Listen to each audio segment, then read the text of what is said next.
estamos muy agradecidos con todas y todos ustedes por acompañarnos una vez más en esta ocasión en el cierre de este tan importante curso de impacto metropolitano que ha impartido SEDATU, por supuesto con nuestra colaboración, que ha sido un privilegio para INAFED trabajar con nuestro gran aliado estratégico SEDATU. Y vamos a tener una sesión espléndida. En unos momentos se incorporará el señor subsecretario, el doctor Daniel Fajardo. Está con nosotros el doctor Diego Arcia, especialista sectorial de vivienda y desarrollo urbano del Banco Interamericano de Desarrollo en Washington. Muchas gracias, Diego, por estar aquí. Esta es tu casa. Y está el maestro Javier Garduño, titular de Planeación y Vinculación de SEDATU. Estimado Javier, como siempre, esta es tu casa. Ellos tres serán quienes nos brindarán sus mensajes. También agradecemos muchísimo a Jocelyn Ramírez. Jocelyn, que tiene días de 48 horas, igual que Javier. Gracias por todo. Y realmente, pues únicamente destacar, está informado el subsecretario Daniel Fajardo, pero quería destacar esto. El curso ha sido un curso importantísimo. Ha contado con la participación de 2009 funcionarias y funcionarios de todo el país, de las 32 entidades de 268 municipios. Me sumo, Agus, a tu aplauso, porque la verdad es que es algo extraordinario. Y ha sido extraordinario por en lo que ustedes están viendo en el curso. Nosotros lo vimos, lo revisamos, por supuesto que es un material de SEDATU extraordinario. Y por estas conferencias complementarias que nos hemos brindado, en donde pues vemos de los especialistas y los tomadores de decisiones los conceptos y la definición de política pública y acciones en esta materia tan relevante. Sin más, en ausencia del doctor Fajardo, y Jocelyn, tú nos indicas cuando él ingrese, si es que yo no lo veo por aquí, pues le pediríamos a Diego Arcia, si nos brindas tu mensaje, Diego, y repito nuevamente, bienvenido a tu casa, que además Colombia es un país hermano y muy querido. Y saludos hasta Washington. Muchas gracias, Rafael. Muchísimas gracias a Javier, a Jocelyn, a todo el equipo de SEDATU, a Daniel, con el que hemos trabajado muy de cerca. A ustedes por permitirnos compartir hoy la experiencia que vamos a mostrar en unos pocos minutos. Como saben, el banco ha estado trabajando con el equipo de SEDATU ya desde hace varios años en el tema de la implementación de la política de asentamientos humanos, y en el tema de los temas metropolitanos también estamos trabajando muy de cerca a través de una serie de cooperaciones técnicas. Para nosotros es un placer porque además de compartir también aprendemos mucho de la experiencia de México. Y nada, esperemos que lo que vamos a compartir hoy sea de su interés y sea provechoso. Muchísimas gracias por la invitación.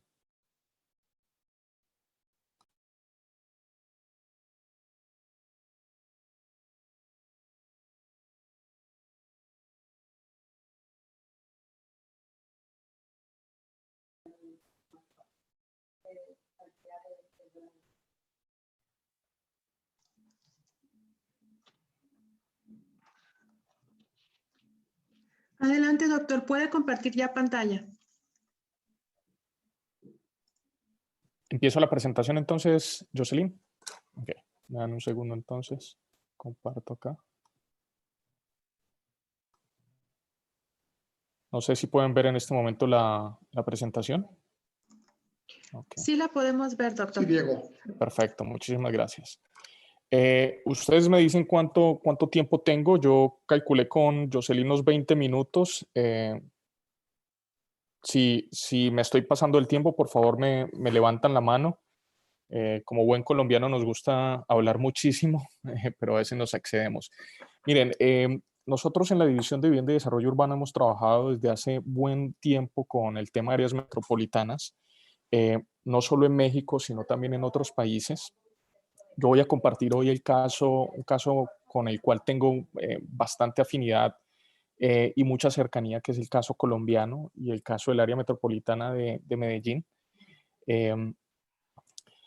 Nosotros hemos trabajado una serie de publicaciones. Ustedes saben que en América Latina hoy los procesos de urbanización tienden más al fenómeno de la metropolinización que el tema de las ciudades. Este es un gráfico que está un poco desactualizado porque en el caso de México el porcentaje de población que está viviendo en áreas metropolitanas puede ser mayor. Ustedes tienen 74 áreas metropolitanas que han sido definidas así, digamos, en el sistema urbano nacional. Están reviviendo el tema, pero digamos que a grosso modo casi el 50% de la población de América Latina está viviendo ya en áreas metropolitanas y se concentran en 180 aglomerados urbanos. Nosotros hemos escrito ya una serie de publicaciones que documentan bien como el tema de estudios de caso, de qué es lo que se ha avanzado, cuál es el progreso del tema en la región. Hay dos publicaciones, digamos, como emblemáticas, que es Gobernanza Metropolitana. Es un documento muy interesante que habla sobre ese fenómeno no solo en América Latina, sino en muchos otros países.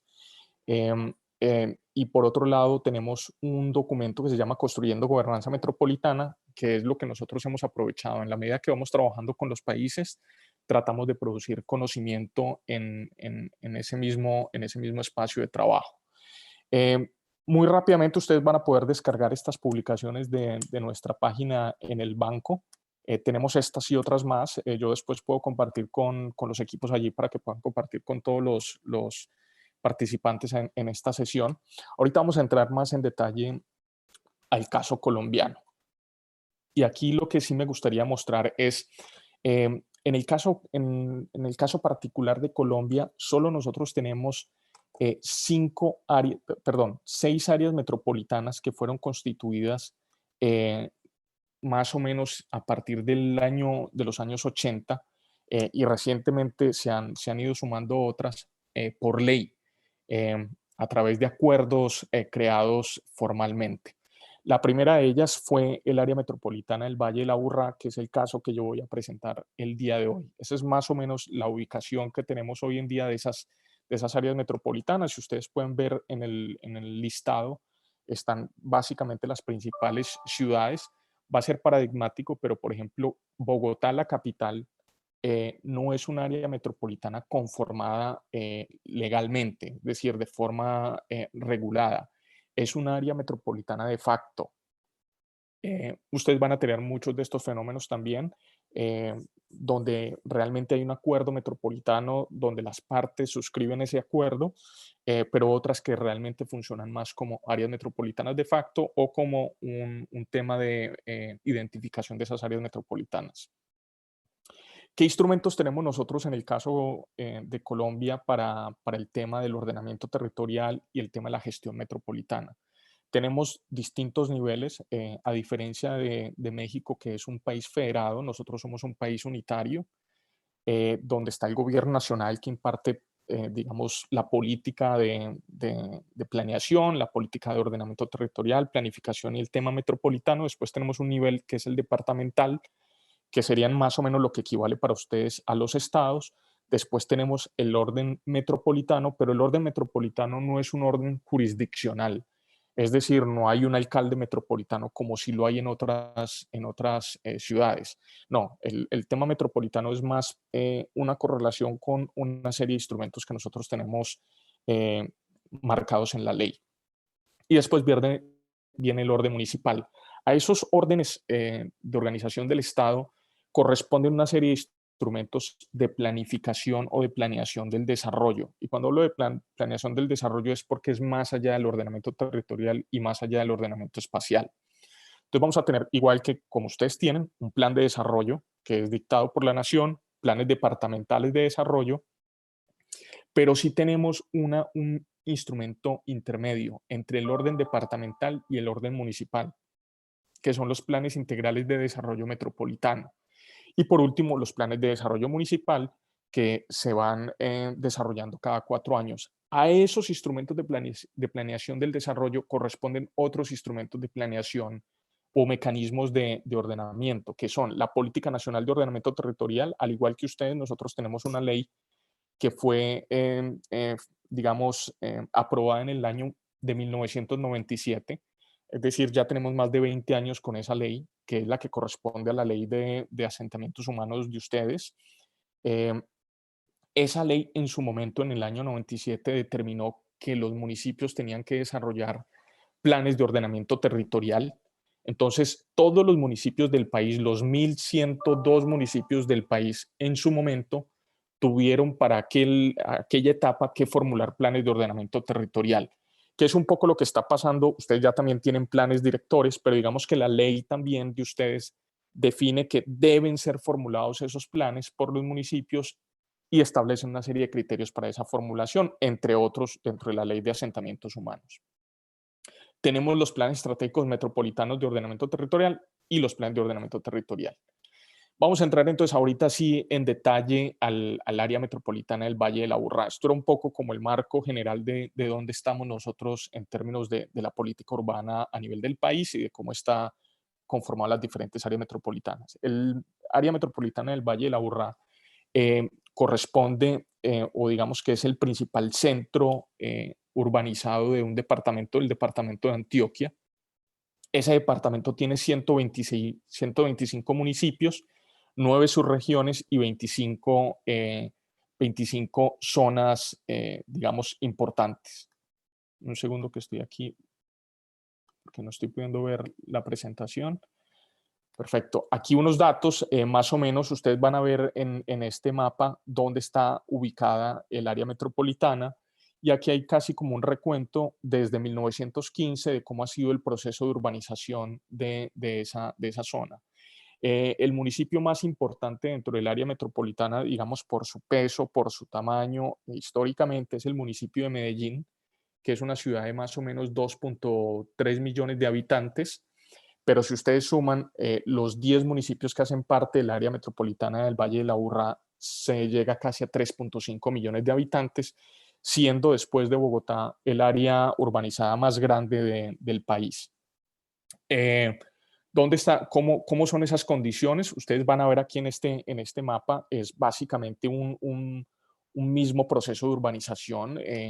Ya no hay una diferenciación entre los municipios, esto no es nuevo para ustedes lo tienen en áreas metropolitanas como en la del Valle de México, como lo tienen en Guadalajara, como lo tienen muchos de las áreas que ustedes tienen. Y lo que nosotros tenemos, si ustedes ven en el mapa de la derecha, izquierda seguramente de ustedes, están los distintos municipios que hacen parte de esa área metropolitana. Si ven, es un valle bastante estrecho, donde hay un limitante para el crecimiento en los bordes de las montañas. Realmente eso es bastante empinado. Es un valle que está, digamos, atravesado por el principal elemento estructurante a nivel ecológico de la ciudad, que es el río Medellín, que corre desde Caldas, donde nace, y desemboca más allá de Barbosa. Son 10 municipios, muchos de ellos no hacían parte del primer acuerdo, se fueron sumando con el tiempo dentro de ese acuerdo metropolitano. Cosa interesante del área metropolitana. Si ustedes ven acá lo que yo dije que era Barbosa y esto que es Caldas, hay una segregación muy marcada dentro de ese conurbado o dentro de esa área metropolitana. En Medellín, si ustedes ven lo que está en amarillo claro, son las zonas de más alto ingreso de la ciudad, mientras que los más oscuros, los cafés oscuros y los magentas son los lugares más pobres de la ciudad. ¿Qué notan ustedes ahí?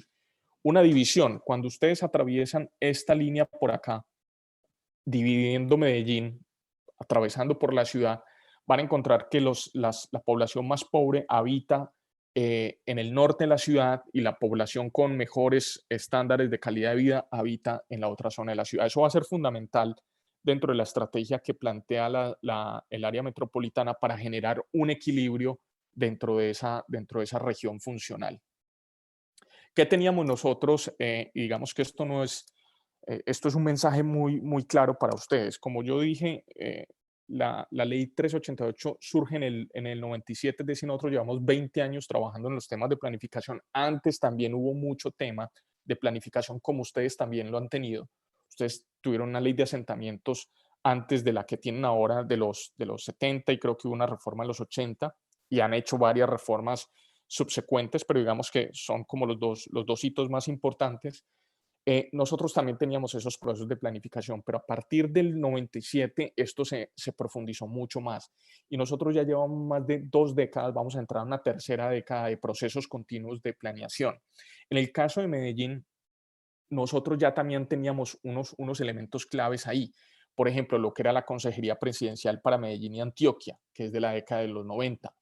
En los años 50 incluso, cuando Le Corbusier estuvo haciendo el plan piloto para Bogotá, dos socios de ellos, Wiener y Ser, que algunos de los que sean aquí arquitectos y urbanistas seguramente los conocerán, fueron los que formularon el plan piloto para Medellín. Es decir, que a los años 50 ya la ciudad ya había contado con un plan piloto moderno bajo los estándares que se habían planteado después de la posguerra, de la Segunda Guerra Mundial.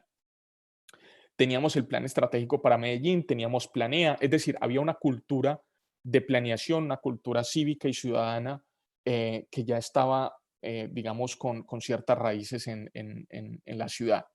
A nivel metropolitano, ¿qué era lo que se tenía? Un área metropolitana que cuando se firma en los años 80 ese acuerdo, se le dan tres funciones al área metropolitana. Es la autoridad ambiental urbana, es decir, cuando se tienen que trabajar los planes de ordenamiento de los distintos 10 municipios, el área metropolitana de Medellín es la autoridad la que da los determinantes ambientales.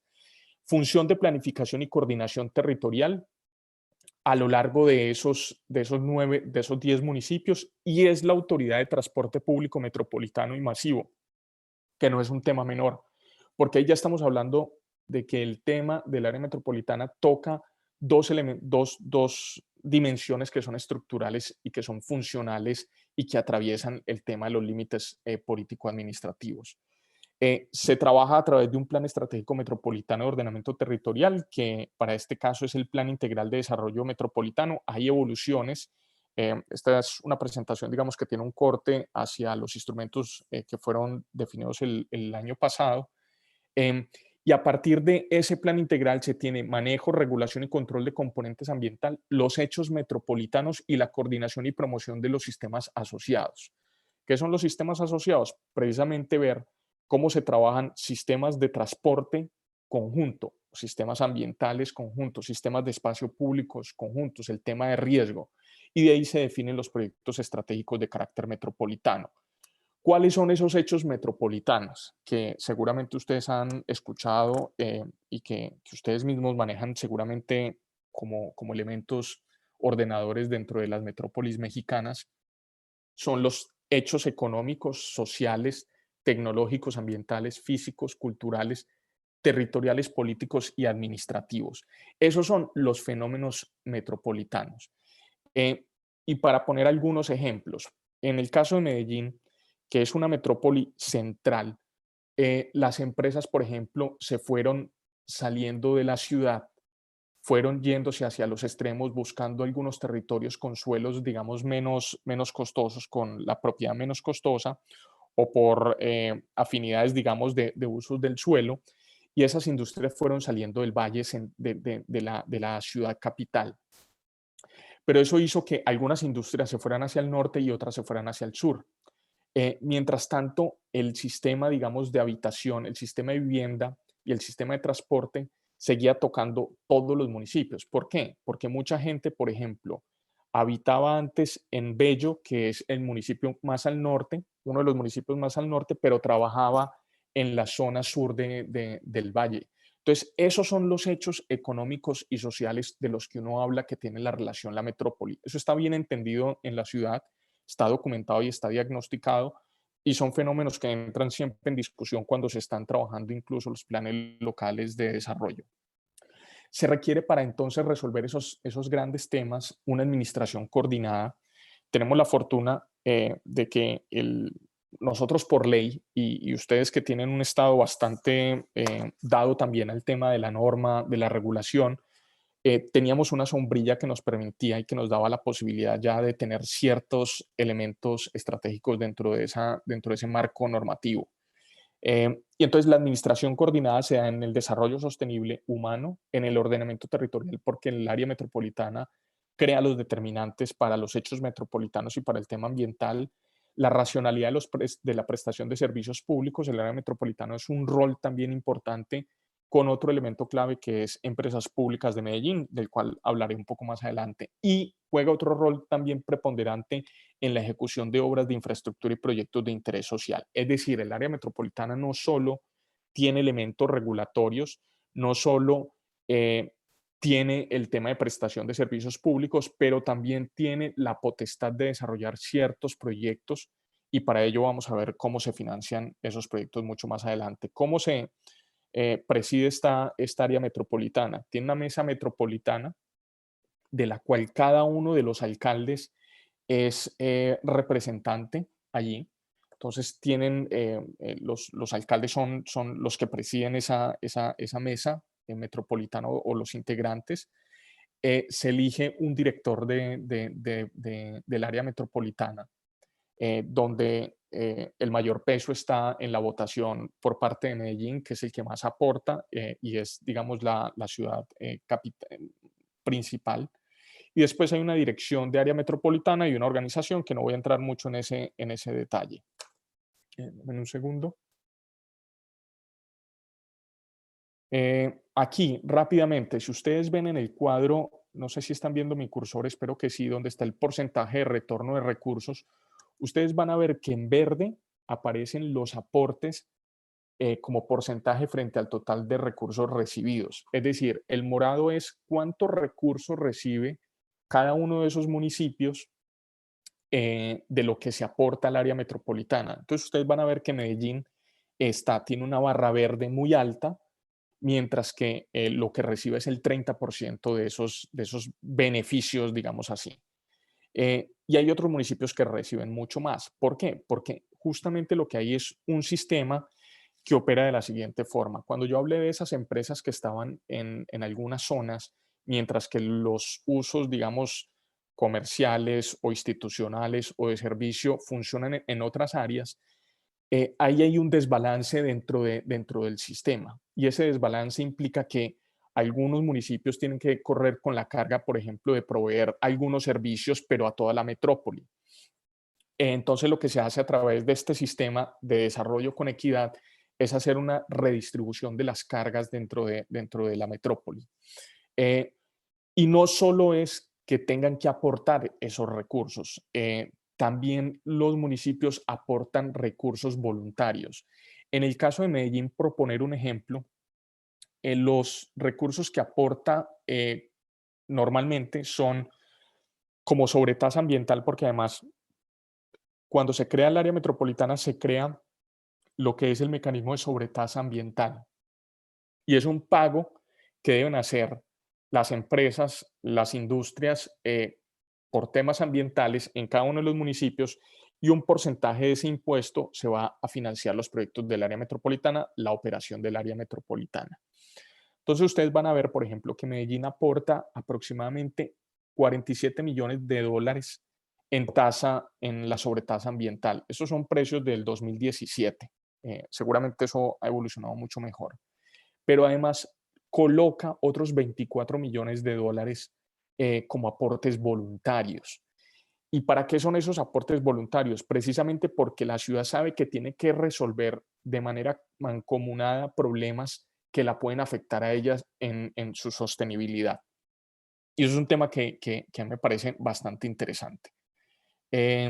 Aquí lo que es el marco estratégico metropolitano, el ordenamiento ecológico metropolitano territorial, donde se definen los hechos metropolitanos, donde se define una metodología para establecer cuáles son esos proyectos. Si ustedes ven, hay un orden donde se describe cuáles son las oportunidades que hay en cada uno de esos territorios. Hay una serie de acuerdos donde se adoptan las estrategias metropolitanas y hay una forma de trabajo, digamos, conjunta entre las distintas ciudades que forman parte de este proceso de urbanización. La estrategia, por ejemplo, que adquirió el Valle de Aburrá se llaman territorios integrados y sostenibles, que van en estos 4 ejes que ustedes van viendo ahí en distintos colores: una estructura ecológica principal, una movilidad sostenible. Estos son como los grandes acuerdos a los que llegan los 10 municipios. Una seguridad alimentaria, una infraestructura regenerativa, el tema de hábitat como un tema trascendental para la metrópoli, espacio público y equipamientos de carácter metropolitano. Y esto va a ser fundamental porque los distintos municipios del área metropolitana de Medellín entienden que no pueden resolver por sí mismos la provisión de muchos servicios, como es el transporte, el espacio público, equipamientos, hospitales o incluso el tema de riesgos naturales, porque son elementos que trascienden las dinámicas de los límites político-administrativos. Y entonces, en ese sentido, se empiezan a financiar y se empiezan a estructurar estos distintos proyectos en esas dimensiones. No voy a entrar, tenemos muy poco tiempo, pero digamos que podríamos después ver con más detalle esto. El tema de calidad del aire es un tema fundamental y es un tema que está empujando muy duro o está siendo un tema crítico no solo para el área metropolitana del Valle de la Aburrá, ciudades como Bogotá o el conjunto de la Gran Sabana, o incluso Ciudad de México, Guadalajara o Monterrey. El tema de calidad del aire es un tema que es crítico. En este sentido, el área metropolitana de Medellín es la autoridad que define o que controla esos parámetros de calidad ambiental. Nosotros tuvimos una crisis reciente con el tema de contaminación del aire, donde se tuvo que hacer un plan estratégico y un plan de choque que solo podía ser coordinado, porque imagínense restringir, por ejemplo, el tema de la movilidad en algún municipio mientras los otros municipios no adoptaban medidas articuladas. Aquí están, de las cosas interesantes que nosotros tenemos es un metro. El metro evidentemente es una empresa. Medellín es la única ciudad en Colombia con un metro. Incluso Bogotá no tiene metro, está empezando la construcción, pero Medellín ya desde los años 80 había empezado la construcción del metro. Y ese metro está, digamos, estructurando toda la movilidad del valle. A ese metro hay un plan metropolitano de movilidad que articula los distintos sistemas y están coordinados para toda la metrópoli. ¿Cuáles son los incentivos, por ejemplo, de estar en el área metropolitana del Valle de la Aburrá? Hace unos cuantos años, no recuerdo el dato exacto, el municipio de Envigado no había querido que el metro tuviera una estación en el municipio de Envigado, pensando que no quería que la gente llegara a su municipio, por algunas razones que no voy a tocar en esta presentación. Pues bien, estaba por fuera de ese sistema. Después tuvo que hacer ingentes esfuerzos para poder ser incorporado como parte del sistema metro, porque hay un sistema de subsidios que equilibra los precios de los pasajes y además articulan los distintos sistemas. Entonces, lo que se vio es que el que no estaba en el área metropolitana del Valle de la Aburrá estaba por fuera de los beneficios que generaba ese proceso de trabajo conjunto. Se trabajan, por ejemplo, sistemas logísticos regionales de manera metropolitana. Hay decisiones que se toman en torno a esto, dónde están los puertos secos, cómo se ordena la entrada de productos y salida de productos que se trabajan dentro del área metropolitana. Y hay una serie de determinantes para la construcción de los temas de sostenibilidad. Voy muy rápido porque creo que ya llegué a los 20 minutos. Necesito de pronto, Jocelyn, si me haces una seña. ¿Está bien? Perfecto. Como les comentaba, hace 2 años nosotros tuvimos una crisis impresionante en la ciudad con el tema de contaminación del aire. Básicamente, nosotros estamos en un valle muy estrecho con empresas que, por un lado, están en el norte y por otro lado están en el sur. Las empresas del norte, las empresas del sur desaguan, por ejemplo, sobre el río Medellín y todo ese sistema va a dar al norte, es decir, hay una contaminación del sistema hídrico que va hacia el norte, pero las empresas del norte, todo el tema de los gases y de las emisiones corren de norte a sur. Entonces hay un cruce de contaminación, tanto el tema del agua como el tema del aire. Y eso se agrava con un fenómeno que hubo en la ciudad que no permitía que esas emisiones pudieran salir del valle.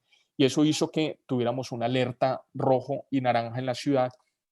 Y ahí se crea también un acuerdo donde se construye un modelo sistémico sobre la calidad del aire. Se ponen recursos, se pone conocimiento, se ponen decisiones para empezar a trabajar y controlar esto que afectaba además la ciudad de los ciudadanos de la metrópoli. Aquí están los distintos instrumentos que tiene el área metropolitana, desde el PMOD, Visión Metrópoli, un plan estratégico, y así van avanzando porque lo que se va haciendo es teniendo estas estrategias, pero después se van decantando los distintos instrumentos, digamos, no sectorial, pero digamos planes maestros que nosotros llamamos en nuestra ciudad o en el Valle de Aburrá. ¿Qué es un plan maestro? Por ejemplo, un plan maestro de servicios públicos. Sí, tenemos las grandes decisiones estratégicas en el plan metropolitano, pero después articulamos un plan específico de servicios públicos, un plan de espacios públicos y equipamientos, un plan de hábitat y vivienda, y así vamos generando todos los elementos claves para poderlos integrar dentro del sistema o la visión metropolitana. Recuperación, por ejemplo, de espacios degradados se hacen a través o con la participación del área metropolitana. Esto es ustedes ven un jardín ya ahí, pero básicamente este fue el antiguo botadero de la ciudad que en los años 70, cuando la ciudad era muy pequeña y todavía no se había conurbado con los otros municipios, esto era parte de la periferia y era el lugar donde se botaban las basuras. Con el crecimiento de la mancha urbana y con la conurbación del área metropolitana, esto quedó en la mitad de la ciudad y estaba habitado por más o menos unos 1.500 habitantes que vivían encima de esa montaña, que es una montaña de basura y que ahorita tiene todo un proceso de recuperación. No voy a entrar en detalle, ustedes podrán ver esto mucho más adelante si lo quieren, pero miren, este es el fenómeno que se daba allí. Un deterioro ambiental profundo con todo el tema. Si ustedes ven esta imagen de la imagen superior, esa es la Universidad de Antioquia. Esto es el equivalente a lo que sería la UNAM. Ustedes imagínense que al lado de la UNAM, la Universidad de Antioquia tiene 25.000 estudiantes, no tiene el número de estudiantes que tiene la UNAM, pero digamos 25.000 estudiantes es bastante significativos, y que al lado de esa universidad estuvieran morando personas que no habían tenido la posibilidad de tener un hábitat justo, un hábitat que les permitiera su desarrollo adecuado. Ellos vivían ahí, crearon ese territorio, construyeron encima de la montaña de basura, pero tenían todos estos problemas de riesgo, problemas de contaminación, porque ellos tienen lixiviados que todavía siguen emanando de la montaña, el tema de los gases.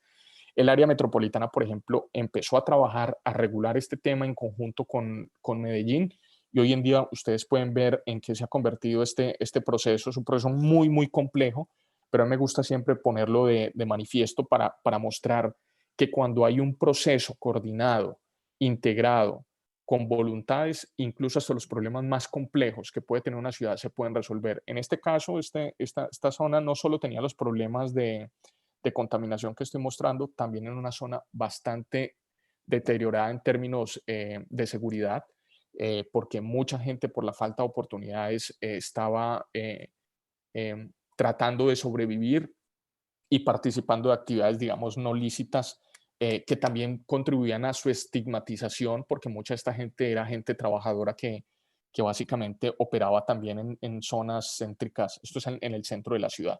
Esto es lo que se ha convertido hoy este proyecto.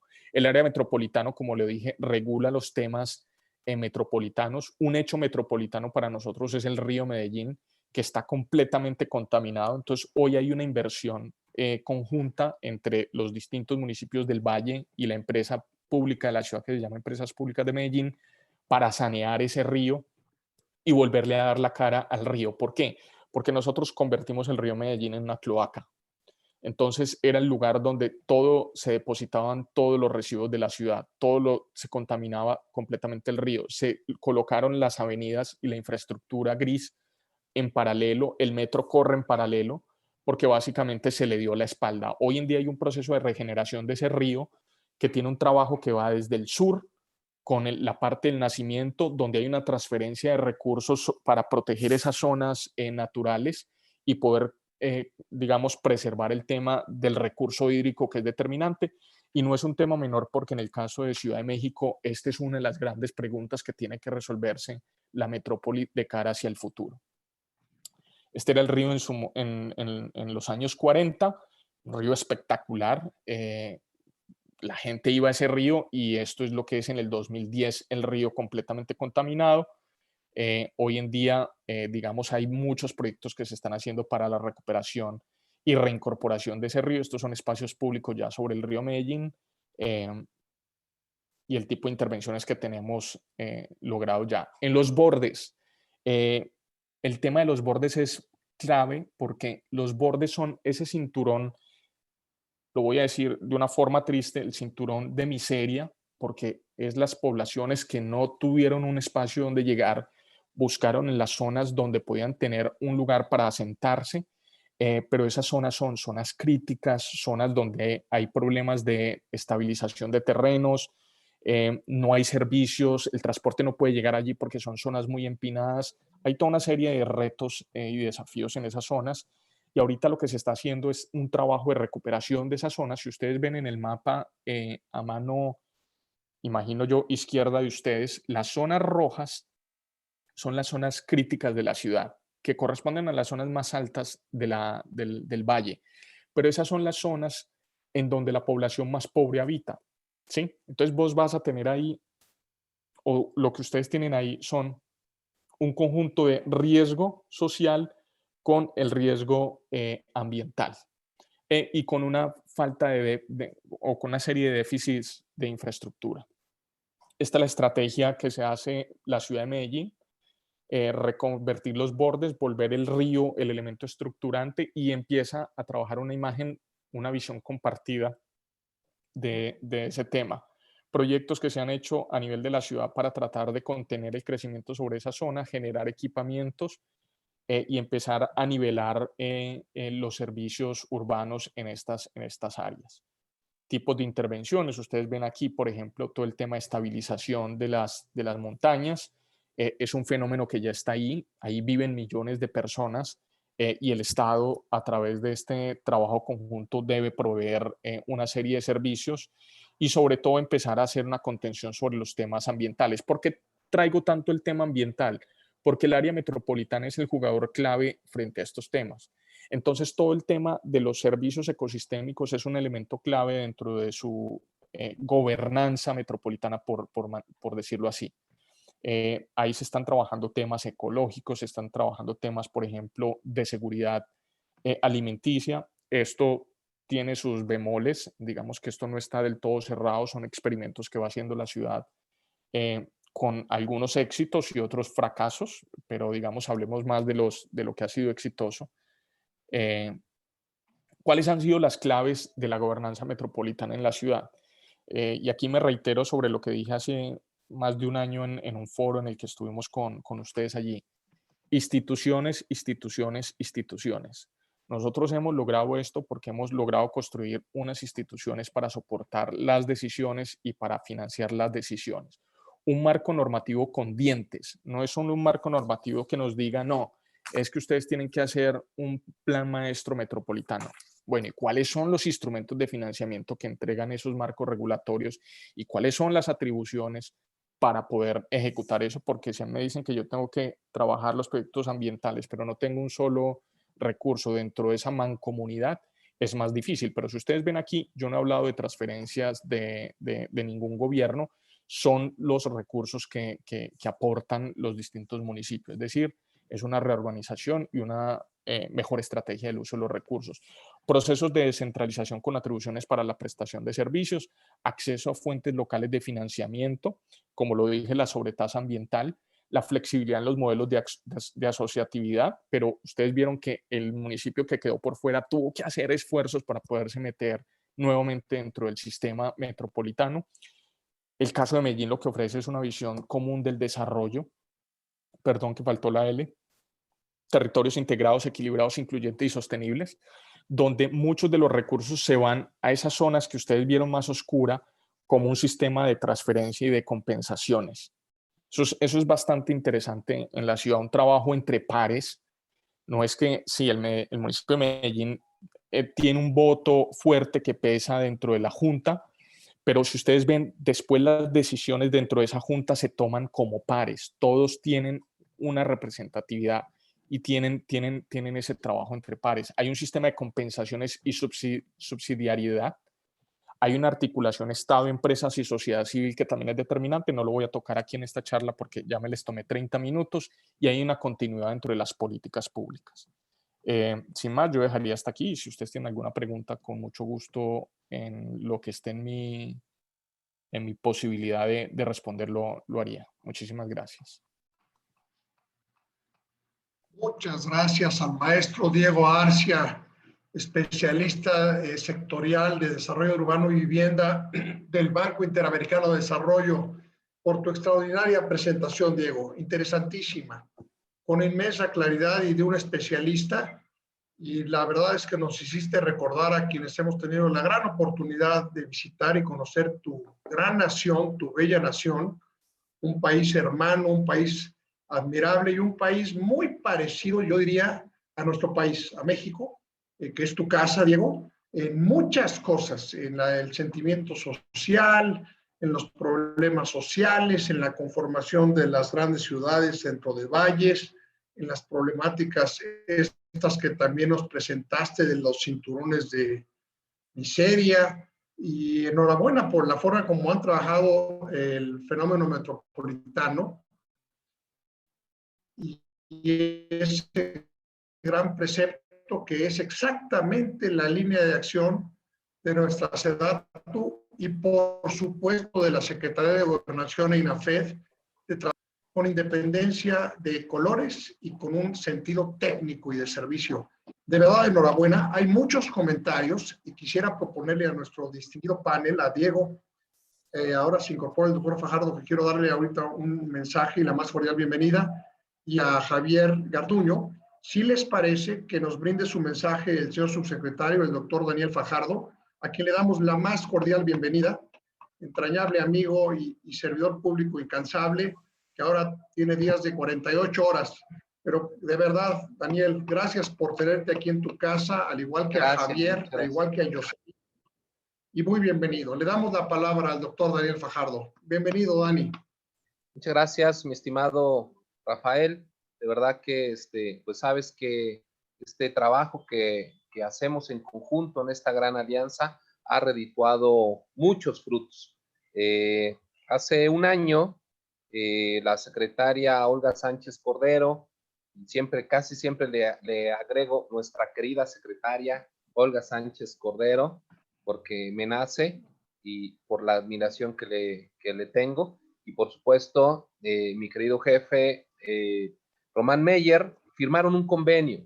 De ese convenio se derivó que el INAFED y la SEDATU nos íbamos prácticamente a fusionar, a ser tan aliados para que muchas de estas cosas las convocáramos en común. Toda la fuerza que tiene el INAFED, toda la capacidad, la experiencia que tiene para la capacitación de los municipios, en conjunto con estas iniciativas de políticas públicas que está impulsando la SEDATU, la verdad es que creo que juntos somos un impulso a esta cuarta transformación de la vida pública de México. Y en conjunto hemos organizado ya 4 cursos de capacitación. En estos cursos ya son más de 7,000 servidores públicos quienes se han capacitado. Es impresionante lo que estamos logrando. Además, todo esto en plena pandemia, pero aprovechando las redes sociales, aprovechando las nuevas plataformas y creo que además aprovechando el enorme deseo que hay de parte de los servidores públicos de México, especialmente los gobiernos municipales, por servir mejor a la ciudadanía, por dar mejores resultados. Y creo que lo hemos entendido así y por eso esta respuesta tan impresionante. Hicimos el curso de Co-Creando Ciudades, un curso de fomento a la planeación urbana, el curso de infraestructura verde también, el curso de impacto metropolitano, acciones y gobernanza, que es que hoy pues ya cierra.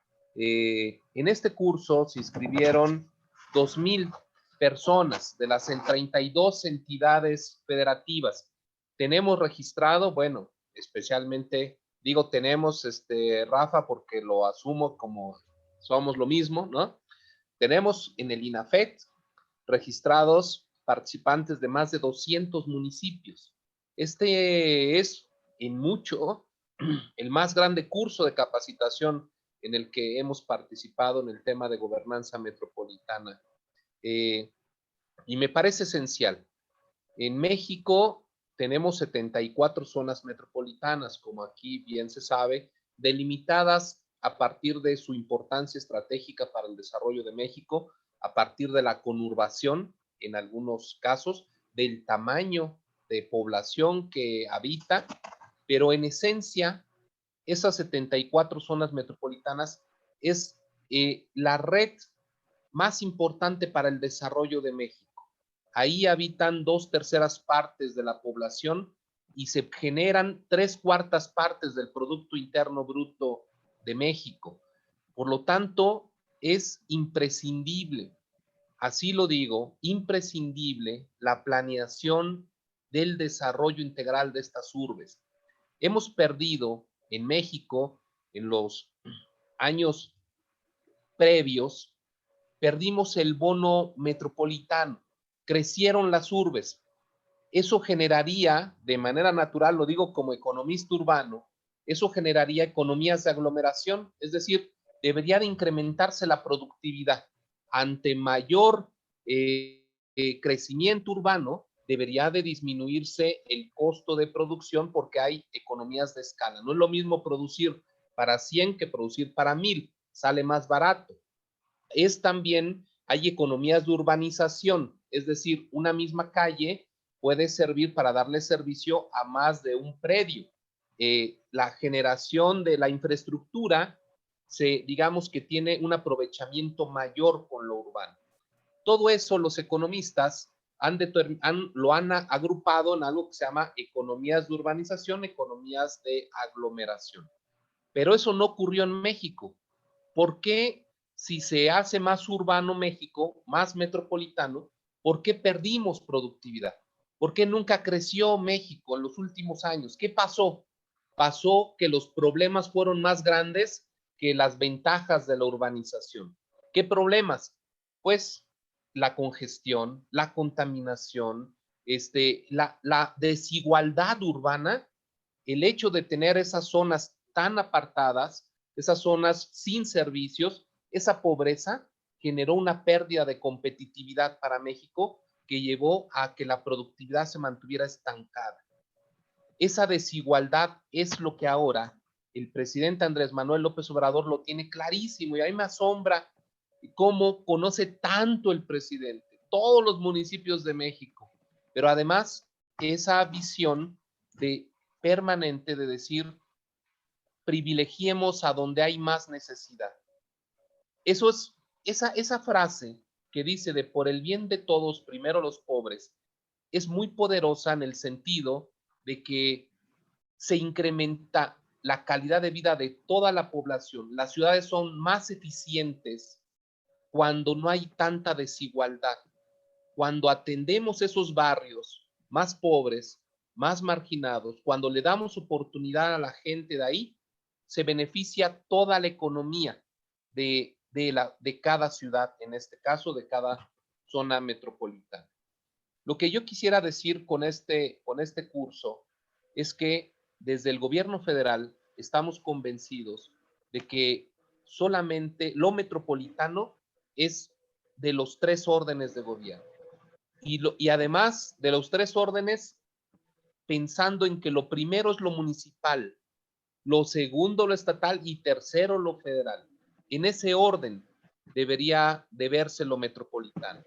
Ya nunca más eso de hacer políticas de coordinación metropolitana sin los municipios, como era antes, que además hay que decirlo, cuando llegamos a este gobierno había 32 consejos para el desarrollo metropolitano, uno por cada estado, y no participaban los municipios, era un absurdo. Cambiamos eso. Ahora justo lo contrario, queremos desarrollar al máximo las capacidades de los gobiernos municipales para que sean ellos los actores clave que encuentren en coordinación las soluciones que se necesitan de gobernanza metropolitana para nuestro país. Que las soluciones vengan de abajo y que sea una coordinación efectiva, permanente, en el día a día, para problemas como movilidad, para problemas como residuos, tratamiento de los residuos sólidos, para problemas como el agua, el tema de la inseguridad, la salud, casi todos los problemas que podríamos pensar que tienen las grandes ciudades, la solución está en que obligatoriamente debe haber coordinación metropolitana.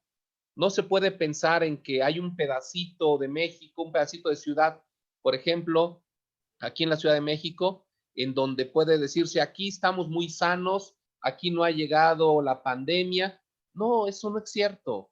Son soluciones integrales. Es igual en el mismo caso de movilidad, igual en el tema de la contaminación. La contaminación atmosférica de una ciudad, pues no reconoce fronteras de si ya aquí es un municipio o es otro. Afecta a todos, por lo tanto, es obligada la coordinación. Creo que este ha sido un curso maravilloso. Esperamos resultados. Yo finalmente lo que quiero invitar a las y los participantes a que sean generosos, a que sean generosas con el conocimiento adquirido y que lo apliquen y que lo difundan y que lo promuevan, que nos volvamos aquí, quienes han participado en este curso, activistas de la coordinación metropolitana, o más aún del concepto que manejamos de la gobernanza metropolitana, en el entendido que ya este concepto incluye también la obligación de la participación de la gente, de la ciudadanía en la toma de decisiones, en el encuentro de soluciones. Quisiera, esa es mi invitación, pues que no quede de que ya mi curso y el INAFED y la SEDATU ya me dieron mi papel y ya tengo el valioso certificado que me debes varios, Rafa, por cierto, mi valioso certificado que otorga el INAFED. Que no sea eso. No, ya lo tengo, ya tengo el conocimiento y ahora me meto como activista, porque solo así va a ser posible. Hay que convencer a los presidentes municipales, a las presidentas, hay que hacer cambios en las leyes estatales, hay que organizar esto de la planeación que hoy aquí se vio, todo este curso, el tema de la planeación metropolitana es muy complicado porque obliga para que sea de veras, ¿eh? O sea, si queremos, casi siempre lo de a de veras es difícil y la simulación es lo fácil. Por eso la enorme tentación siempre por irse a la simulación. Pero acá lo que nosotros estamos promoviendo en conjunto con la Secretaría de Gobernación es ir de a de veras, ir avanzando tal vez no a un paso tan rápido, pero que sea de a de veras, que sean efectivos, que por eso la planeación en nuestra concepción, y es lo que aquí se vio en este curso, no puede ser un asunto alejado de los actores. No puede ser que un despacho ajeno nos entregue un plan de ordenamiento metropolitano y ya, porque si es así, lo vamos a tener aquí atrás en el escritorio, nada más adornando y ya. No, queremos que se haga con los actores y con la ciudadanía para que después tengamos exigencia y se aplique de a de veras. Eso es parte de lo que aquí se ha visto.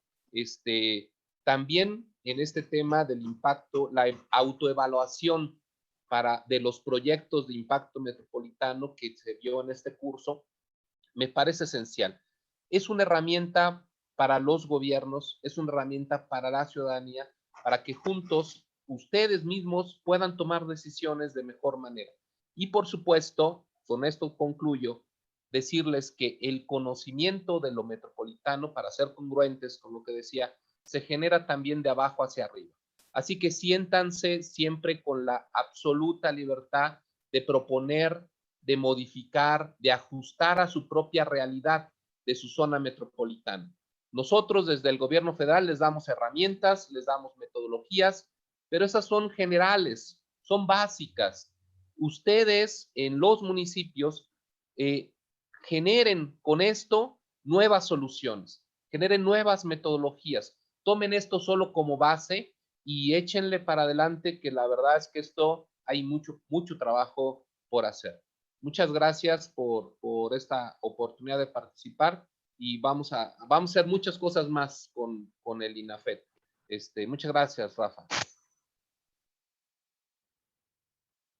Muchísimas gracias al doctor Daniel Fajardo, subsecretario de Desarrollo y Vivienda de SEDATU, y un amigo muy apreciado en la Secretaría de Gobernación por la señora secretaria, que les manda un saludo al doctor Fajardo y a todas y todos ustedes con todo afecto, y que además también quiero destacar, lo sabe Daniel, pues como nunca antes la señora secretaria ha participado en estas sesiones y también cuando las hacíamos presenciales, que volveremos.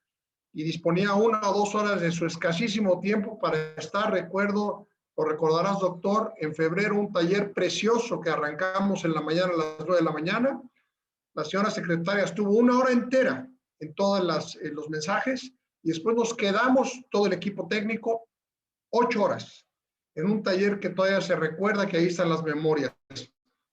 La verdad es que el mensaje del doctor Fajardo es un privilegio escucharlo porque no solo es de un gran especialista mexicano de nivel global, sino es un mensaje con el sentido de la acción de gobierno actual, que es sobre realidades, con sensibilidades, para atacar los problemas, no para, como decía el doctor, aparentar, para juntos con ustedes, todas y todos los municipios de nuestro país, los 2,455 municipios de nuestro país, tenemos un nuevo municipio hace 2 meses, San Quintín, trabajar.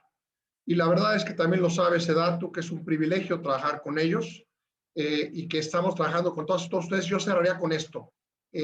2 puntos. 1, la verdad es que quienes hemos tenido la oportunidad y la alta responsabilidad de trabajar en el servicio público en todo tipo de cargos y todo tipo de niveles, que todos son importantes.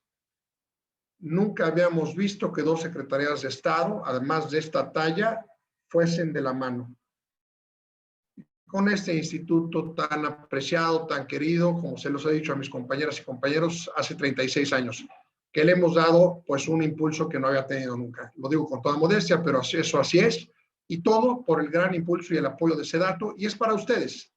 Y lo que tenemos aquí, doctor Daniel Fajardo, es este ánimo, que ahí está en los comentarios, no de ahora, de todos los cursos, de todos los días, de todas las visitas, porque nos toca también viajar mucho al país, de trabajar juntos. Y como decía el doctor Fajardo, adaptar estas muy atinadas metodologías, diría su servidor, a sus realidades. Y que sepan que federalismo no es sino lo que estamos haciendo ahora, acción concertada entre los 3 órdenes de gobierno. No lleva adjetivos el federalismo, la única gran alianza se llama México y aquí estamos todas y todos nosotros. Y sigamos por ello. De veras, gracias SEDATU, gracias doctor Daniel Fajardo. Un saludo con todo respeto al señor secretario, que ha sido un impulsor extraordinario de esta acción conjunta. Y pues sigamos, de verdad, ahora con el cierre fantástico siempre del doctor Javier Garduño. Javi, ya te ascendí, pero si nos autoriza el doctor Fajardo, a partir de hoy ya tienes tu doctorado honoris causa y le vamos a enviar, por favor, Napo, todas sus constancias a todas y todos y, por supuesto, a nuestro querido amigo, el señor subsecretario, el doctor Fajardo. Gracias y le damos la voz al maestro Javier Garduño, titular de Planeación y Vinculación de SEDATU, que además con Javier, querido Javi, por supuesto, siempre con el apoyo de todo el equipo de SEDATU, que es extraordinario, todas las colegas y los colegas. Con Javier comenzamos a platicar este convenio que se firmó hace 1 año, pero comenzamos a trabajar, y no me dejarás mentir, Javi, pues hace 23 meses. Esa es la verdad. Y hace 22 el doctor Fajardo nos visitó en Roma, que todavía se recuerda esa visita. En media hora nos pusimos de acuerdo y no hemos parado realmente. Y así vamos a seguir. Muchas gracias. Adelante, Javi, estás en tu casa. Gracias, doctor Fajardo. Muchas gracias, Rafa, subsecretario. Como saben, hemos hecho un equipo maravilloso y la verdad es muy reconfortante, muy satisfactorio ver lo que estamos logrando. Ya lo mencionaba Rafa, la cantidad de personas que han sido beneficiadas de esos procesos de capacitación, esto es inédito, y así como estamos haciendo cosas inéditas para ponernos de acuerdo en cuál tiene que ser la visión, vamos también a generar cosas inéditas con la transformación que va a suceder en el territorio. Este tema, como bien lo señala el subsecretario Fajardo, es una responsabilidad, sí, de lo local, pero donde queremos tener un acompañamiento sincero y honesto para poder aprender en conjunto. Esto es un tema del cual vamos a seguir aprendiendo de manera coordinada y yo creo que esa es la parte más importante de nuestra relación. Es un tema de colaboración de manera empática y solidaria para poder realmente poner dentro de lo que nos toca ese granito de arena para transformar nuestras grandes zonas metropolitanas. La gente que vive en estas zonas metropolitanas está muy pendiente de que estemos desarrollando realmente proyectos, ideas, propuestas que incidan en su calidad de vida, que incidan en su día a día, y eso es lo que creo yo estamos logrando con esta fantástica relación. Entonces, no me queda más que agregar. Creo que ya lo que ha comentado el doctor Fajardo es finalmente un gran cierre. Aquí no estamos simulando, realmente estamos aprendiendo y co-creando con todas y todos ustedes. Entonces, sigan contando con la Secretaría para este fabuloso proceso de capacitación y también para que esto finalmente cambie la vida de la gente en las grandes zonas metropolitanas de nuestro país. Tienen a la Secretaría en un aliado, contamos con el INAFED para continuar con estos procesos y créanos que juntos, de la mano, lo vamos a lograr. Muchas gracias, Rafa, por la confianza. Subsecretario, como sabes, siempre un honor trabajar de la mano contigo y tu equipo para realmente incidir en lo que estamos haciendo. Muchísimas gracias. Contrario, estimado maestro Javier Garduño, Javi, muchas gracias. Sentimos, pensamos y actuamos lo mismo que acabas de decir. Y simplemente le pediría al doctor Daniel Fajardo si nos brinda un mensaje para cerrar la sesión, y tiene una agenda apretadísima, y si de posterior a ello tomamos 2 o 3 comentarios ahí muy buenos y preguntas. Un saludo a nuestro presidente Víctor Carranza de Coatzacoalcos, un hombre incansable también. Gracias, presidente, por estar aquí. Que veo que se conoce con el maestro Diego, qué estupendo. El presidente Carranza de Coatzacoalcos nos ha hecho el favor de estar con nosotros. Enhorabuena. Y en esa ciudad que estaba en problemadísima, la está levantando. Y ahí está ese dato. Entonces, es una muestra de muchas que podríamos anotar de federalismo. Gracias, presidente, por estar aquí. Si nos hace el doctor Fajardo el honor de cerrar, Dani, con un mensaje, y repito, sabemos que tú quizás tengas que retirarte, pero si nos permiten el maestro Javier, el maestro Diego y Jocelyn, nos quedamos un momentito para intercambiar 2 o 3 puntos de vista. Bueno, pues es un honor que me hacen el poder cerrar este curso. Pues la verdad es que yo me quedo reiterándoles eso. Esperamos 2,000 agentes transformadores de este cambio que se requiere. La gobernanza metropolitana es una tarea a contracorriente. Imaginen que se requiere, para que esto se logre, una verdadera gobernanza metropolitana, se requieren, veo que son 3 factores esenciales. Por una parte, se requiere una ciudadanía consciente, una ciudadanía que esté clara y exigente, es lo primero. Y consciente, que empuje, que demande, que participe. En segundo lugar, se requiere autoridades con una nueva visión de servicio. No va a funcionar en el viejo esquema, tampoco funcionaba. O sea, autoridades que quieren que no se metan en su territorio, que este es mi pastel, es que yo aquí mando. Eso no funciona. Requerimos autoridades que estén al servicio de la gente. Digamos, con una honestidad y con una vocación de servicio. Se requiere generosidad también, para que no sea actuamos para llevar el aplauso, sino nos eligieron y estamos aquí o estamos en el puesto para servir, para encontrar soluciones, para trabajar en conjunto. Ese me parece que es el segundo elemento esencial que hace falta. Y en tercer lugar, es la planeación, la toma de decisiones a partir de un proceso de racionalización, un proceso que parta de un diagnóstico, que parta de identificar un objetivo, hacia dónde queremos ir en cada uno de los problemas y las estrategias o acciones que se requieren para llevarlas a cabo. Ese es, me parece, los 3 ingredientes esenciales de lo que sería la gobernanza metropolitana. Existiendo eso, ya lo demás es lo de menos. Ya las metodologías que estamos aquí hablando, que el programa de ordenamiento metropolitano, todo eso ya es lo de menos. Pero existiendo esas 3 voluntades de la ciudadanía, de los gobiernos, y para la toma de decisiones que sean basadas en el diagnóstico real de las realidades, entonces México será mejor, porque sus zonas metropolitanas serán mejor. Lo último que pudiera decir es que ese tema de la planeación tampoco puede ser un asunto solamente de racional, así aséptico, sin una visión política. La planeación, también así la estamos impulsando en la SEDATU, es un acto que tiene un fuerte componente político, ideológico también, para que pueda funcionar. No basta con ver los números, no basta con ver así nada más, digamos, los datos fríos, sino debe haber una intención. Y esa intención tiene que ser el combatir la desigualdad, el priorizar los proyectos a donde más necesidad existe, porque solamente así México será mejor. Cuando podamos emprender programas siempre con eso en mente, ¿dónde hay más desigualdad? ¿En qué barrios donde está más amolado? ¿Dónde hay más carencias?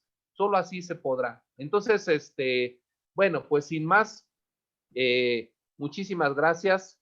Como saben, me entusiasma mucho estos temas. Una disculpa si me excedo, pero sí quiero solamente decirles que esperamos en cada una de ustedes, en cada uno de ustedes, un agente de cambio, un agente de la transformación que empuje, porque esto se va a generar solo. La tendencia, como decía, es otra y contamos con todas y todos ustedes. Muchas gracias y muchas felicidades por su trabajo, muchas felicidades por el compromiso que han mostrado en este curso. Aprovecho para agradecer a mi querida Jocelyn Ramírez y a todo el equipo de la Coordinación Metropolitana que han trabajado muy duro en todo esto y que esto sea uno de muchos de lo que venga hacia adelante. Muchas gracias, Rafael. Como siempre, todo mi reconocimiento a todo el equipo del INAFED. Nos sentimos bien identificados, los queremos mucho. Muchísimas gracias, Dani. Muchas gracias, de verdad. Un honor, un privilegio, enhorabuena, y como dijo el subsecretario, ustedes son los agentes de cambio, nosotros estaremos ahí todo el tiempo con ustedes, todo el tiempo. SEDATU, Gobernación, INAFED, cuenten con ello. Y pues gracias, le agradecemos al doctor Fajardo. Y nada más una cosa, sí, el sentido político, claro, pero en el más alto concepto, el de servir, y servir con realidades. Gracias, subsecretario. Gracias, querido Dani Fajardo. Muchas gracias. Si todos y todas ustedes tienen 5 minutos, nos quedamos a 2 o 3 comentarios. Y entiendo, todavía está el maestro Garduño, está Jocelyn, está Diego, y Gis, te pido que nos ayudes leyendo 2 o 3 comentarios y cediendo la voz. No sé si el alcalde Víctor Carranza quisieras comentar, presidente, o quien quiera, por favor. Claro que sí, coordinador, con mucho gusto y con el permiso de todas las autoridades que nos acompañan, voy a dar lectura a uno de los muchos comentarios que nos han dejado. Nos comenta Aarón Torres Vargas, los contenidos del curso destacan por su calidad y actualidad, reflejan un cuidadoso trabajo de planeación y selección por parte de los equipos de SEDATU e INAFED, reconocimiento y agradecimiento a su labor incansable. Nos dejó también una consulta el alcalde Víctor Carranza de Coatzacoalcos. Le daré lectura y enseguida le daremos el uso de la voz para que pueda explayarse. Nos está preguntando para el doctor Diego Arcia si puede compartir las bases de la óptica de zonas metropolitanas, pues se formó la de Coatzacoalcos con Nanchital e Ixhuatlán y es muy importante la buena práctica para ajustarla. Enseguida damos uso de la voz al presidente municipal de Coatzacoalcos. Adelante. Okay, muchas gracias. Saludo a todos, gracias por Diego, que ya tengo el gusto de conocerlo de 2017, un gran trabajo que se hizo aquí, un buen proyecto de ciudad emergente y sustentable. Y hablando ahorita de las zonas metropolitanas, nosotros acabamos de conformar aquí lo que es municipio de Coatzacoalcos, el municipio de Nachital e Ixhuatlán del Sureste. Y pues sí, la inercia de este buen aprendizaje no es muy sencillo, por eso al ver la buena práctica y sobre todo lo observado en Medellín, que tuvo la oportunidad de visitar en el 2017, ahí fue donde conocí a Diego, y fue para mí impresionante el cómo han desarrollado. Yo sé que son procesos que son a corto, mediano y largo plazo. Por eso ahorita que estamos nosotros en conformación de esta zona metropolitana, es muy importante para el buen desempeño de ellos y dar las buenas prácticas. Yo sé que a través de SEDATU y todos los organismos que estamos interviniendo y que ya está de manera regulada este tema, a ver esta buena práctica, porque eso conlleva a ver muchos otros aspectos que a lo mejor no visualizamos como zona metropolitana, como por ejemplo poder hacer la comunicación, la movilidad, la parte en el manejo responsable de los residuos sólidos urbanos, que es un problema aquí en el sur de Veracruz, y que pudiéramos a través de estas buenas prácticas cómo conllevar a que sí se puede, ¿no? Entonces sí son mi pregunta, el poder compartir. Yo sé que esa agencia que tiene, en el cual los ciudadanos allá en Medellín intervienen y tienen folletos precisamente para informar a la ciudadanía de esta práctica que se está haciendo, el porqué de este proyecto. Y estas son informaciones que a veces nutre un poco más en la toma de decisión hacia los ciudadanos del por qué tenemos que optar por ese buen proyecto, ¿no? Y no manejar lo que, pues, por una falta de información adecuada, pues lo vemos como un detalle contrario cuando es al favor, ¿no? Entonces, por eso sí me gustaría, si pudiera compartirlo, ver cómo se difunde en el tema de esta zona metropolitana, empezar a compartir con los demás alcaldes, ver cómo sí se puede, cómo podemos integrarnos y sobre todo dar un proyecto para que ese fondo metropolitano pues sea de manera adecuada y que se vea que hay un beneficio, no nada más para un municipio, sino para toda la zona metropolitana y coadyuvar con las otras zonas que estén cercanas a la nuestra, como Minatitlán, y esa combinación de buenas prácticas pues puede redundar en un gran proyecto, sobre todo ahorita que está el corredor interoceánico del Istmo de Tehuantepec, un proyecto nacional de nuestro presidente, poder respaldar también ese tema. Por eso era la consulta y ahora sí sacar estas buenas prácticas que observamos, en mi caso allá en Medellín, que sí se pueden aterrizar independientemente de las mezclas jurídicas y de la forma diferente de gobierno, pero podemos adaptarla, ¿no? Yo creo que el ciudadano, al informar muy adecuadamente de lo que se hace, es cómo se entiende, se comprende y sobre todo cómo colabora, cómo participa y ser incluyente. Creo que ese es un buen mensaje también que podemos darle a los ciudadanos. Ese es el comentario que yo quería hacer y muchas gracias por darme esta oportunidad y un saludo a Rafa, a todos los que están pendientes también de estas buenas promoción de información de cómo sí podemos entre los municipios de todo México poder colaborar y aceptar buenas prácticas. Igualmente a Diego, ese gran proyecto que lo estamos aterrizando, llevamos 2 años y medio, casi 3, nos queda 1 año más, pero todo lo observado de buenas prácticas estamos implementando, estamos buscando cómo regularlo para que precisamente el municipio tenga proyectos a largo plazo y no pensar nada más en el corto plazo, sino motivar a la ciudadanía el por qué tenemos que pensar en ese tema y todos los que vengan después se asuman y se incluyan y participen activamente. Muchas gracias.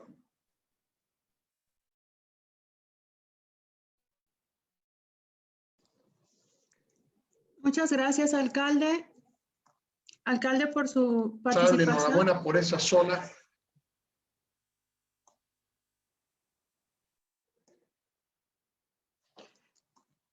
Nuestro coordinador está teniendo problemas con su conexión y si me permiten, en lo que reingresa, el doctor Diego Arcia, si pudiera brindar un comentario en respuesta al alcalde de Coatzacoalcos. Claro que sí, muchísimas gracias. Víctor, un gusto verte por acá. nos conocemos desde que empezamos a trabajar ahí con el proyecto, con Javier también, que estaba trabajando con nosotros allí. Me alegra muchísimo, ya ves, estar en tu tercer año, entrando al tercer año, segundo año de trabajo ahí en la ciudad. Y esta noticia de la nueva área metropolitana me impresiona porque lograr esos acuerdos son difíciles y ya ustedes dieron el primer paso. Eso hay que ponerlo sobre la mesa porque sin acuerdos y sin voluntades es muy difícil, lo dijo Daniel, no se pueden imponer estos temas. Frente al tema que mencionas de compartir buenas prácticas, claro que sí, nosotros puedo compartir con ustedes, lo bueno es que esta información está descargable, accesible, está ya traducida en el español.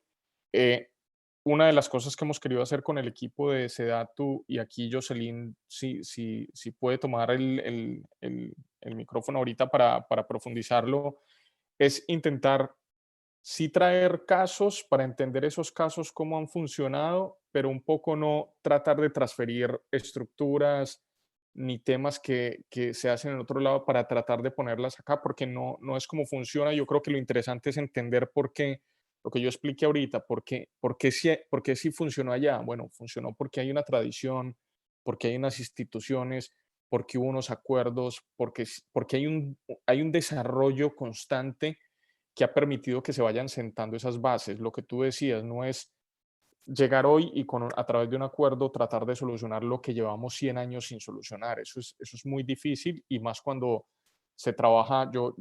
Rafael, te cuento que yo he tenido la oportunidad de trabajar los últimos 4 años con los equipos de ahí de México, incluso conociendo ciudades de norte a sur, trabajando con los alcaldes, con los estados. Y eso es un tema que hay que entender muy bien. ¿En dónde estamos? ¿Cuál es la cultura? ¿Cuáles son las tradiciones? ¿Cuál es la forma de gobierno de cada territorio para poder proponer cosas en esos territorios? Entonces, ahí nosotros somos muy cuidadosos en términos de esto no es una receta aplicable, esto es lo que nosotros vimos que funcionó y por estas cosas vimos que funcionó. Puede ser que en México alguna de esas cosas funcione, pero no necesariamente sea trasladarlas y plantearlas ahí. ¿Y por qué planteaba el tema con Jocelyn? Porque estamos haciendo un trabajo con el equipo de Sedato ahorita de intentar entender cuáles son esos casos que han funcionado y ver qué temas les puede decir a las áreas metropolitanas de México. Ahorita le dejo a Jocelyn si me quiere complementar en esto, pero yo creo que eso es un material que también va a estar a disposición cuando ya se cierre, cuando esté bien curado por los equipos, sobre todo de Sedato, que son los que llevan el mando en esto. Nosotros solo somos unos humildes contribuidores de este ejercicio. Entonces, sí, Víctor, te puedo compartir cómo se transmiten, por ejemplo, cómo se le entrega en los servicios públicos, hasta mensajes se mandan en los servicios públicos. Una de las cosas que tú conoces bien en Medellín es que cada peso que se invertía se mostraba cómo se invertía ese centavo que se invertía, porque eran los impuestos que venían de los contribuyentes, pero ¿dónde se iban esos impuestos? Y si uno es capaz de empezar a comunicar esos temas, usted gana mucha credibilidad con los actores locales. Entonces, hay muchos temas que ustedes podrían ver desde cosas muy simples como el tema de comunicación, como tú lo dices, Víctor, y después más como de buenas prácticas en términos de cómo planear los barrios, cómo incorporar los temas metropolitanos en la escala de la ciudad, cómo lograr acuerdos y cómo sentarse en la mesa y desarmarse un poco para poder construir. Esas son cosas que nosotros podríamos tratar de mostrar. Lo podemos compartir. Efectivamente tenemos eso bien documentado y yo creo que es un buen material, junto con el material que tiene Sedatu, que también es de altísima calidad. Nosotros, como te digo, aprendemos mucho de México y lo que hacemos es construir con ellos. Entonces, en ese sentido, completamente abiertos a compartirle lo poco, que es mucho también desde nuestra perspectiva, que podemos entregar. Muchísimas gracias. Muchas gracias, doctor Diego, por todos sus comentarios tan valiosos que nos ha compartido en esta sesión. Y si le parece bien, y a todos y todos ustedes, maestra Jocelyn, si puedes hacernos un comentario. Sí, por supuesto, pues compartirles que este curso, una parte del curso de los contenidos se hizo justamente con esta primera cooperación técnica que tuvimos con el BID, que fueron los lineamientos y criterios y matriz para la evaluación de proyectos metropolitanos, pero ahora nos encontramos elaborando, además de adicional a la guía de lineamientos simplificados para la elaboración de programas metropolitanos, una guía metodológica justamente enfocada más en el proceso de elaboración de un programa metropolitano. Y ahí, como bien comentaba Diego, estamos identificando buenas prácticas, pero sobre temas específicos, sobre el tema de la participación ciudadana, sobre el tema del financiamiento, sobre el tema de cómo realizan estos procesos para identificar las prioridades en los proyectos metropolitanos, pero también en los diagnósticos, o sea, cómo son estos instrumentos a escala metropolitana que han sido efectivos en otras ciudades, pero también siempre teniendo una visión crítica y, como mencionaba Diego, no se trata de traspasar o de hacer lo mismo, lo que se hizo en una ciudad, porque además todas nuestras ciudades y metrópolis son muy distintas. Y también comentarles que, bueno, aprovechar este comentario para invitarlos.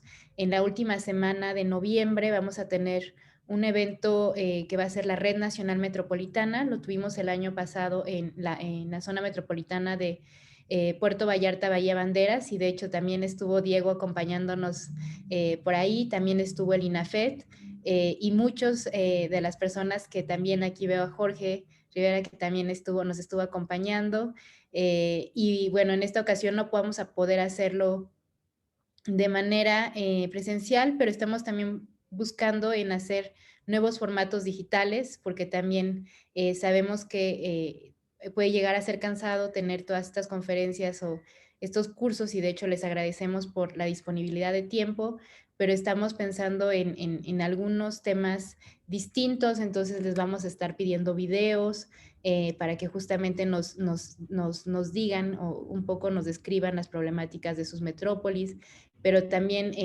incluir temas de perspectiva de género de estas mujeres metropolitanas sobre el territorio, también pensar en los millennials metropolitanos, ¿no? Veíamos que hay una compañera Mirza que decía que había compartido con los alumnos el curso, entonces creo que también tenemos que buscar maneras de cómo podemos integrar las visiones de la diversidad de ciudadanos que somos en las metrópolis, ¿no? Entonces, estén atentos, aparte en esta última semana de noviembre, las actividades van a ser temprano o por la noche, justamente para que no interfieran con sus actividades, y pues les estaremos compartiendo en breve el programa de este evento.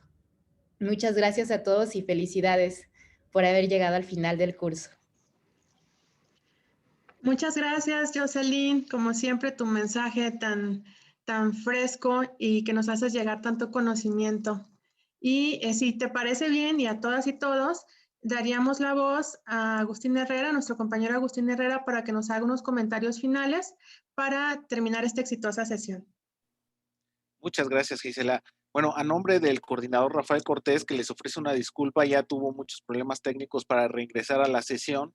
Les agradecemos la presencia no solamente en este espacio donde pudimos escuchar una experiencia internacional de cómo atender el mismo punto que se trató a lo largo de todo el curso de Impacto Metropolitano. Creo que las grandes lecciones son aprender a compartir desde lo municipal, no solamente escuchando a la ciudadanía, sino apoyándose en los municipios aledaños para resolver los problemas que tenemos en común. Y en ese sentido, la segunda gran lección que nosotros identificamos es aplicar el conocimiento adquirido, como bien lo mencionaba Jocelyn, ¿no? Ya ustedes cuentan con todo ese conocimiento, con los elementos metodológicos. Ahora creo que el gran reto es acompañarse de las distintas unidades al interior del municipio para comenzar a actuar de manera muy práctica e ir avanzando al respecto. A nombre del INAFED, a nombre de SEDATU, les agradecemos su presencia y que tengan una excelente tarde.